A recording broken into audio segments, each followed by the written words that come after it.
The Parliamentary Caucus on Reforms has been holding several meetings in search of a consensus on the harmonized draft constitution. And with less than 1 week for Kenyans to propose recommendations on the draft, the caucus has put forth its views on the executive. It proposes that instead of the Prime Minister, who will be the person with the majority in Parliament appointing cabinet ministers, the President, who is not a member of Parliament, should appoint ministers alongside the Vice President and the Prime Minister.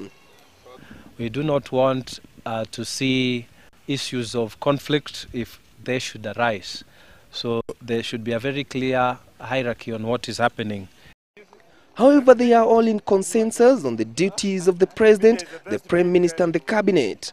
On devolution, the caucus proposes that there should only be 2 levels of government, as opposed to the draft, which proposes 3 levels of government.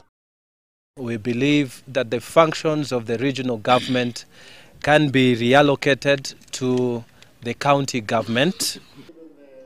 A similar proposal has also been put forward by the Kenya Private Sector Alliance. But even when you look at national and county, there should be lean organizations that are actually poised to deliver services. The MPs also want gender parity in both the upper and the lower houses. Those who will be wishing to sit in the Senate must at least have served either in public or private some 15 years.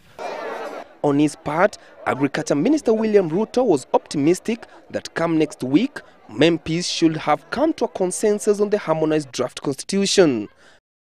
Let us not look for a perfect document, because that is a recipe for the rejection of a new constitution.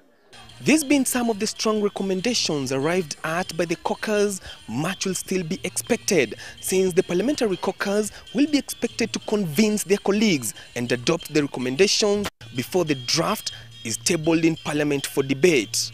Chris Dairo, Citizen TV, Nairobi.